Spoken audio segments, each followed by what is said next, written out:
Hi hello నమస్తే, నేను మీ Vasudevan. Pothina Venkata Mahesh Vijayawada west నుంచి జనసేన క్యాండిడేట్. పార్టీ ఆయనకు అభయం ఇచ్చింది, ఎట్టి పరిస్థితుల్లో ఆయనే క్యాండిడేట్ అని. కానీ ఏం జరిగింది? ఇప్పుడు విజయవాడ వెస్ట్ నుంచి బీజేపీ తరఫున టీడీపీ అభ్యర్థిగా లేదా టీడీపీ తరఫున బీజేపీ అభ్యర్థిగా సుజనా చౌదరి గారు నుంచునే అవకాశాలు ఉన్నాయని వార్తలు వస్తున్నాయి. దాంతో ఆయన కంగారు పడ్డారు, నిరాహార దీక్ష దిగారు. ఇదేంటిది?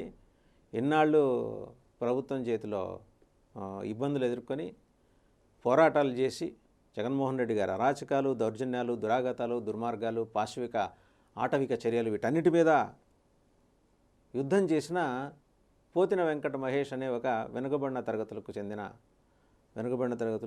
సామాజిక వర్గాలకు చెందిన ఒక నాయకుడిని కాదని సుజనా చౌదరి అనే ఒక పారాచూట్ లీడర్ని ఎలా డంప్ చేస్తారు ఇక్కడ అనే ప్రశ్న మొదలైంది. ఇది విజయవాడ వెస్ట్ ఇన్ఫ్యాక్ట్ చాలా కీలకం. ఎవరికి? టీడీపీకి కానీ, జనసేనకి కానీ, బీజేపీకి కానీ. ఒకప్పుడు వెల్లంపల్లి శ్రీనివాస్ గారు అక్కడి నుంచే గెలిచారు, మొన్న కూడా అక్కడి నుంచే గెలిచారు, మినిస్టర్ అయ్యారు. సో వైసీపీ వదులుకోవాలని చూడదు. వైసీపీ ఒక మైనారిటీ లీడర్ని అక్కడ పెట్టింది. ఎందుకంటే విజయవాడ వెస్ట్లో మైనారిటీస్ ఎక్కువ ఉంటారు కాబట్టి వైసీపీ తంత్రం. అంతకుముందు ఆ మాటకు వస్తే జలీల్ ఖాన్ కూడా అక్కడి నుంచి గెలిచినాడుగా టీడీపీ. సో ఇప్పుడు పోతిన వెంకట మహేష్ కూడా కాదన్నారు. తెలుగుదేశం అంతకుముందు ఏం ప్రయోగాలు చేసింది? కొందరు 4-5 లీడర్స్ని Janasena commander in chief Pawan Kalyan గారి దగ్గర పంపించి మాకు విజయవాడ వెస్ట్ సీట్ ఇప్పించండి అని చెప్పేసి వాళ్ళ చేత అడిగించింది. బ్యూటీ ఆఫ్ తెలుగుదేశం పాలిటిక్స్ ఎలా ఉంటుంది అంటే, వాళ్ళు టికెట్లు దక్కని చోట, జనసేన అభ్యర్థుల నుంచో పెట్టిన చోట వీళ్ళనే ముందర పంపిస్తారు. మీ క్యాండిడేట్స్ లేకపోతే ₹4 పెట్టుకుని పనిచేసే వాళ్ళు మా దగ్గర ఉన్నారు, మీ క్యాండిడేట్స్గా చూపించుకోండి అని. అది తెలుగుదేశానికి ఎప్పుడు 1970s ఫార్ములా. అదే ఫార్ములా వాళ్ళకి వర్కౌట్ అవుతూ వచ్చింది ఇప్పటిదాకా. ఇప్పుడు కూడా అదే పద్ధతిలో అక్కడ క్యాండిడేట్ని పంపించే ప్రయత్నం చేస్తే పవన్ కళ్యాణ్ గారు తలొగ్గల. పోతిన వెంకట మహేష్ గట్టివాడు, అక్కడ ఉద్యమాలు చేసినవాడు, స్థానికుడు, అండ్ అన్నీ ఇన్ అండ్ అవుట్స్ తెలిసినవాడు. విజయవాడ వెస్ట్కి సంబంధించి మంచి సంబంధాలు ఉన్నాయి ఆయనకి. ఇవన్నీ చూసిన తర్వాత నేను లేదు ఇది మాకు ఇవ్వాల్సిందని పట్టుబట్టారు. అప్పుడు టీడీపీ ఎలాంటి ఆలోచన చేసింది? బీజేపీ భుజం మించి తుపాకీ పేల్చింది. ఎవరు రంగంలోకి దిగారు? పారాషూట్లో వేసుకొని సుజనా చౌదరి గారు రంగంలోకి దిగారు. ఆయన విజయవాడ ఎంపీగా కంటెస్ట్ చేసే అవకాశాలు బీజేపీ వైపు నుంచి ఉన్నాయనే ప్రచారం జరిగినప్పటికీ విజయవాడ వెస్ట్ సీటు నుంచి ఈయన కంటెస్ట్ చేస్తారు అని చెప్పి ఒక ప్రచారం బీజేపీ నుంచి జరుగుతుంది. వాస్తవంగా సుజనా చౌదరి గారి ఆలోచన ఏంటంటే, కేశినేని చిన్ని కాకుండా చివరి నిమిషంలో అయినా సరే సుజనా చౌదరి అక్కడ విజయవాడ ఎంపీగా కూటమి అభ్యర్థిగా అక్కడి నుంచి వచ్చే అవకాశాలు ఉన్నాయని అంటున్నారు. కూటమి అభ్యర్థిగా కుదరలేదనుకోండి, మాతృ సంస్థ ఆయనకి టీడీపీ, వచ్చేస్తారు, టీడీపీ నుంచి పనిచేస్తారు. అన్నీ బాగానే ఉన్నాయనుకోండి, అనకాపల్లి నుంచి సీఎం రమేష్ ఎట్టా బరిలో దిగారో ఈయన కూడా అట్నే బరిలోకి దిగుతాడు.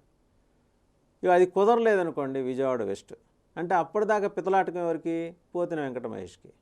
మీరు జాగ్రత్తగా గమనిస్తే టీడీపీ చేసే ఈ రాజకీయంలో ఎక్కువ విలవిల్లాడుతోంది, గిలగిల్లాడుతోంది బీసీ సామాజిక వర్గాలకు చెందిన నాయకులే.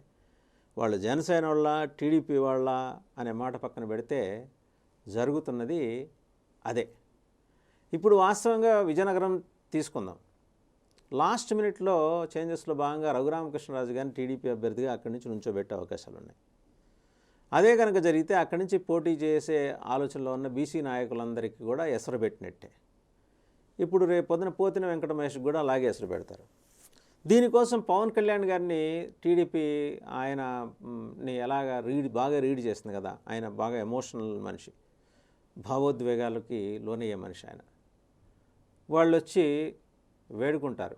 అంతగా అవసరమైతే చంద్రబాబు గారే ఫోన్ చేస్తారు, లేదా నేరుగా ఇంటికి వచ్చేస్తారు, లేదా పవన్ గారి ఆఫీస్కి వెళ్ళిపోయి కూర్చొని లేదు మనందరి ఉమ్మడి బాధ్యత జగన్మోహన్ రెడ్డి గారి దుర్మార్గపు, అరాచకపు, అవినీతి, పాశవిక, దౌష్ట్యపు పాలన నుంచి రాష్ట్రాన్ని విముక్తం చేయాలంటే విజయవాడ వెస్ట్ సీట్ సుజనా చౌదరికి ఇవ్వాలి అని చెబుతారు. ఈయనకున్న ఏకైక లక్ష్యం ఏంటి? ఇప్పుడు అర్జెంటుగా గవర్నమెంట్ మార్చేయాలి, మనం పవర్లోకి వచ్చిన తర్వాత చూసుకుందాం ఏదైనా పవర్ షేరింగ్, అది ముందరైతే మనం పవర్లోకి రావాలి అని కన్విన్స్ అవుతారు ఈయన. వింటారు. పెద్ద ఆయన కదా చెప్తున్నాడు, 74 ఏళ్ళు. నెక్స్ట్ ఎలక్షన్స్కి మనకి ఇబ్బంది లేకుండా చూసుకుంటాడు కదా. అంటే ఈయన నేరుగా ఇంకా సీఎం రేస్లో ఉన్నట్టే. ఎవరు అవునన్నా కాదన్నా 2029కి సీఎం రేస్లో పవన్ కళ్యాణ్ ఉన్నారు. ఇప్పుడేదో మొహమాటానికి చంద్రబాబు గారి కోసం ఒప్పుకుని ఉంటే ఉండొచ్చు, కానీ కేవలం మళ్ళీ చెప్తున్నా, మొహమాటానికి మాత్రమే ఒప్పుకొని ఉండొచ్చు, కానీ 2029కి చాలా ష్యూర్డ్గా he will be in CM race, అందులో డౌట్ ఏం లేదు. సరే, ప్రస్తుతానికి వెంకట మహేష్ని డ్రాప్ చేద్దాం.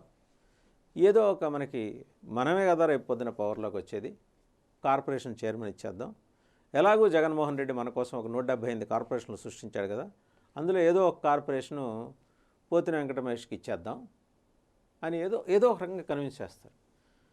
లేదు, అతని త్యాగం అతని శ్రమ వృధా పోకుండా చూసుకుంటానని హామీ కూడా ఇస్తారు. సీన్ కట్ చేస్తే సుజనా చౌదరి విజయవాడ వెస్ట్ నుంచి చేసే అవకాశాలు ఉన్నాయి. సుజనా చౌదరి గారు అక్కడి నుంచి కంటెస్ట్ చేస్తే వైసీపీకి చుక్కలే, ఎందుకంటే ఆయన డబ్బులు ఇలా వెదజల్లుతారని చెప్పేసి జనాల్లో ఒక ఇంప్రెషన్ ఉంది. వైసీపీ క్యాండిడేట్ అక్కడ మైనారిటీ సామాజిక వర్గాల వ్యక్తి అంత వెదజల్లగల పార్టీ చేయాలి. సుజనా దిగితే 100-150 కోట్లైనా పెడతారు. అది పార్లమెంట్ అయినా అసెంబ్లీ అయినా ఆయన వెనకాడరు. వైసీపీ ఇప్పుడు 100-150 కోట్లు ఒక విజయవాడ వెస్ట్ కోసమే ఖర్చు పెడుతుందా? పెట్టదు కదా. సో చాలా స్ట్రాటజికల్గా విజయవాడలో సీట్లు టీడీపీకి జనసేనకి అవసరం, బీజేపీ కన్నా కూడా. సో జనసేన రిక్వెస్ట్ చేసుకుని టీడీపీ క్యాండిడేట్గా సుజనా చౌదరి రంగంలోకి దింపే ప్రయత్నం టీడీపీ చేస్తుంది. లేదా బీజేపీ క్యాండిడేట్గానే ఆయన ఎన్డీఏ కూటమి అభ్యర్థిగా రంగంలో దిగచ్చు, చెప్పలేం, ఏదైనా జరగచ్చు. పారాచూట్స్తో వచ్చే ప్రమాదం ఏ రూపంలో ఉంటుంది, ఎట్నుంచి వచ్చి వాళ్తాయి పారాచూట్స్ అనేవి మనకి చరిత్రలో చూస్తే చాలా ఉదాహరణలే ఉన్నాయి కోకొల్లలో. ఆ క్రమంలో సుజనా చౌదరి వచ్చి పోతిన వెంకట మహేష్ గారికి ఆయన సీటుకి ఎర్త్ పెట్టారని చెప్పేసి మహేష్ గారి భావన ఉండొచ్చు. సరే, ఇప్పుడు ఆయన పిలిపిస్తారు, మాట్లాడతారు, లేదా ఆల్రెడీ పిలిపించుంటారు, మాట్లాడుంటారు. పవన్ కళ్యాణ్ సర్దుకొని పక్కనకి వెళ్ళిపోయి ఉండొచ్చు. బట్ జనసేనకు ఒక ప్రమాదం ఉంది. జనసేన పోటీ చేసే 21 సీట్లలో ఇంక్లూడింగ్ పవన్ కళ్యాణ్ గారు కంటెస్ట్ చేసే చోట కూడా, పిఠాపురంలో కూడా తెలుగుదేశం ఏదో ఒక రూపంలో ఇబ్బందులు క్రియేట్ చేస్తుంది, డౌట్ ఏం లేదు. ఆల్రెడీ వైసీపీ డబ్బు సంచులతో దిగితే తెలుగుదేశం ఏంటంటే సాబటేజ్ స్ట్రాటజీస్ తోటి దిగుతుంది. సో జనసేన అప్రమత్తంగా ఉండాల్సిన సమయం ఇది. వైసీపీని నేరుగా ఎదుర్కొంటూనే చాటుగా పనిచేసే టీడీపీ రెబల్స్ను కూడా ఎదుర్కోవాల్సిన పరిస్థితి. సో చేసేది ఒక యుద్ధం, కానీ 2 శిబిరాలతో చేయాలి జనసేన. పవన్ కళ్యాణ్ గారు మీరే ఆలోచించుకోండి.